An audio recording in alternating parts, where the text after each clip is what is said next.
Hello everyone. तो ये news तो आपको पता चल गई होगी कि 8th पे कमीशन जो है गवर्नमेंट सेटअप करने वाली है और इसके हिसाब से अब सैलरी बहुत ज़्यादा बढ़ने वाली है ना। गवर्नमेंट जॉब्स ल्यूक्रेटिव होने वाली है। तो रियलिटी समझेंगे इस पर्टिकुलर वीडियो में कि भाई सच में ल्यूक्रेटिव होने वाली है, फिर ल्यूक्रेटिव बस लग रही हैं। और ये जो आप थंबनेल पे पढ़ रहे हैं कि भाई वैकेंसी कम हो जाएंगे एसएससी में, ऐसा मैं क्यों बोल रहा हूँ वो भी आपको समझ में आ जाएगा। ठीक है, सबसे पहले तो ये तो मतलब 8 पे कमीशन सेटअप होने वाला है। अभी तक से 7 पे कमीशन के रिकमेंडेशन के बेसिस पे अभी तक सैलरीज चल रही थी, pension salary government central government employees की। और क्या स्टेट गवर्नमेंट के जो एम्प्लॉयज़ हैं क्या उनकी सैलरी बढ़ेगी इससे या फिर नहीं बढ़ेगी, वो भी डिस्कस करेंगे। तो एक्चुअल में गवर्नमेंट ने अनाउंस कर दिया है कि जल्द ही वो एक चेयरमैन और उसके साथ 2 और मेंबर्स के साथ एक कमीशन बनाने वाले 8 पे कमीशन, जो रिकमेंडेशन देगा उसके बेसिस पे 1 जनवरी 2026 से आपकी जो सैलरी है वो इंक्रीज़ हो जाएगी।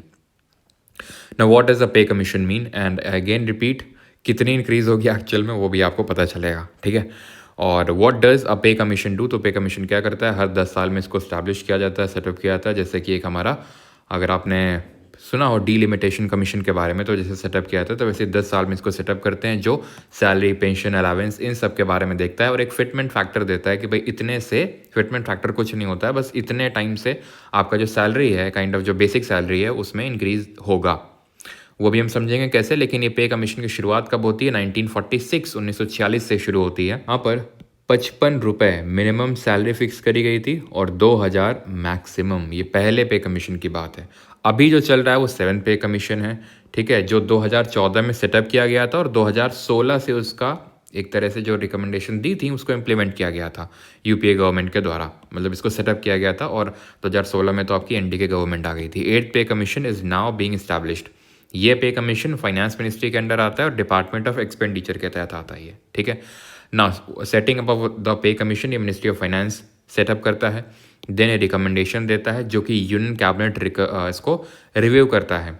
देन अगर इसने अप्रूव कर दिया, जो कि यूजुअली अप्रूव कर देता है, तो इसको इम्प्लीमेंट कर दिया जाता है। ठीक है, जैसे मैंने बताया 7th पे कमीशन इस दिन स्टैब्लिश हुआ था 28 Feb 2014 और इसको 2016 से लागू किया गया था। ठीक है, अब किस तरह से जो 7th पे कमीशन है उसके हिसाब से सैलरी इंक्रीज हुई थी वो यहाँ पे देखते हैं। ठीक है, तो द मिनिमम बेसिक पे for the government employees was increase ₹2 18,000, यानी कि जो 6th पे कमीशन था उसमें 7,000 रुपये हुआ करता था बेसिक पे। मिनिमम बेसिक पे की बात हो रही, बाकी अलाउंसेस की नहीं। तो 7,000 बेसिक 6th में था और 18,000 हो गया, यानी कि यहाँ पर 2.57 टाइम्स हो गया, which means fitment factor of 2.57। The maximum basic पे वॉज इंक्रीज टू 2.5 लाख रुपए पर महीना। ठीक है ना, मिनिमम एंड मैक्सिमम पेंशन की अगर बात करें तो पेंशन यहाँ पे आप देख सकते हैं, बाकी मैं उसके ज़्यादा डेप्थ में नहीं जा रहा हूँ ना। What can we expect from 8th pay commission की, इसमें कितना हो जाएगा, तो क्योंकि अभी पे कमीशन तो सेटअप किया जाएगा है ना, उसमें आपका एक चेयरमैन होंगे, 2 अदर मेंबर्स होते हैं, यूजुअली गवर्नमेंट के होते हैं, और वो होते हैं जो अच्छी खासी इकोनॉमिक्स की नॉलेज रखते हैं। प्लस चेयरमैन यूजुअली उसको बनाया जाता है जो सुप्रीम कोर्ट का रिटायर्ड जज या फिर चीफ जस्टिस हो। ठीक है, खैर तो ये 8th पे कमीशन जब अपनी रिकमेंडेशन देगा, तो पिछली बार ये फिटमेंट फैक्टर था, हो सकता है कि 2.57 से 2.86 के बीच में हो जाए। अब मान लेते हैं मैक्सिमम, इससे ज़्यादा तो शायद ही हो। ठीक है, तो 2.86 यहाँ पर हम अपर ब्रैकेट ले लें, तो अभी जो 18,000 का मिनिमम बेसिक पे है उससे बढ़ के वो 51,480 हो जाएगा।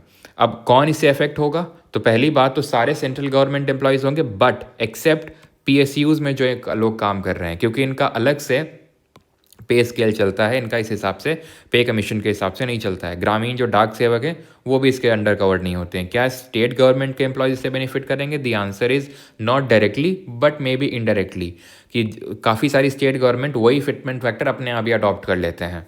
ठीक है, तो फिटमेंट फैक्टर मैंने आपको बता दिया क्या होता है। अब मैं आपको ये बताता हूँ कि किस तरह से, ठीक है, इसका थोड़ा एनालिसिस करते हैं कि किस तरह से आपकी जो नंबर ऑफ वैकेंसीज हैं वो घट सकती हैं। घटेंगी ऐसा कह नहीं सकते, लेकिन घट सकती हैं, कैसे वो समझिए। पहले तो इरविंग फिशर जी जो हैं, ठीक है, ये एक इकोनॉमिस्ट है, इन्होंने एक थ्योरी दी थी। थ्योरी इनकी ये थी, अभी आप समझिएगा इसको, उसको बोलते हैं the theory of money illusion, धन अवधारणा का कॉन्सेप्ट दिया था इन्होंने बताया था कि किस तरह से हमारी गलत धारणा बनी हुई है मनी को लेके। हमें लगता है कि जैसे कि सैलरी हमारी बढ़ाएगी, फॉर एग्जांपल 10,000 से 15,000, तो हमें लगता है हमारी सैलरी बढ़ गई, लेकिन एट अ टाइम्स, काफ़ी टाइम्स ये हमारी सैलरी में एक्चुअल में डिक्रीज होता है। क्यों, क्योंकि जब हम यहाँ पर इन्फ्लेशन को अकाउंट में लेते हैं, यानी मुद्रास्फीति को अकाउंट में लेते हैं, तो वो उतना जो इन्फ्लेशन है, जो हमें इन्फ्लेटेड नंबर लग रहा है, वो एक्चुअल में उतना होता नहीं है। जैसे कि अगर मैं 2016 की बात कर लूँ, ठीक है, 2016 की बात कर लूँ, तो उस समय जो 100 रुपये की कीमत थी, आज वो अगर मैं बात करूँ 2025 में, वो 152 रुपये की कीमत होगी।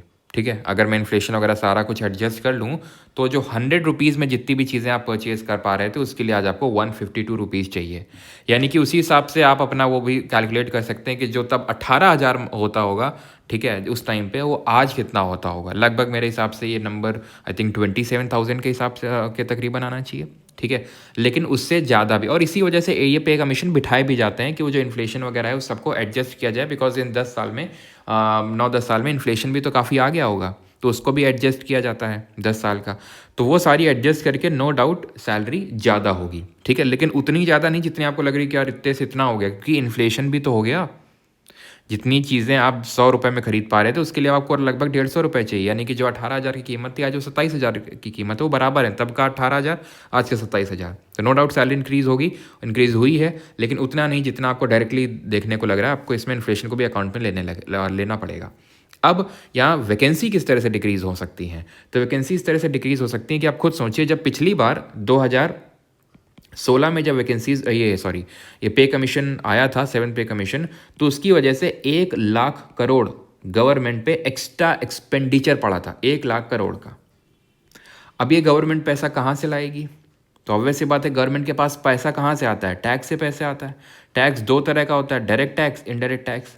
ये तो कुछ लोग भरते हैं, ये सारे लोग भरते हैं, देश की सारी जनता भरती है। क्योंकि आप बिस्किट का पैकेट भी खरीदते हो तो उसमें भी जीएसटी है। अब समझ लो, आप कपड़े खरीदते हो, उसमें भी जीएसटी है। यानी कि आपने कभी ना कभी टैक्स तो भरा ही है। ठीक है, डायरेक्ट टैक्स तब आप भरते हैं जब आपकी सैलरी एक मिनिमम थ्रेशोल्ड के बियॉन्ड जाती है। अभी रिसेंट में अभी बजट भी प्रस्तुत होने वाला है, तो वहाँ पर आपको कायदे के आंकड़े देखने को मिलेंगे, गवर्नमेंट की कितनी इनकम हो रही है। लेकिन गवर्नमेंट अभी तक, चाहे आप कभी भी देख लो, कभी भी ऐसा नहीं कि गवर्नमेंट प्रॉफिट पे रही हो, बजट सरप्लस रहा हो, बजट डेफिसिट ही रहा है हमेशा। यानी कुछ ना कुछ हमें राजकोषीय घाटा देखने को मिला है, फिजिकल डेफिसिट देखने को मिला है। अब ये फिजिकल डेफिसिट हमें गवर्नमेंट की बोरोइंग्स के बारे में बताता है कि गवर्नमेंट ने कितनी खरीदारी कर रखी है।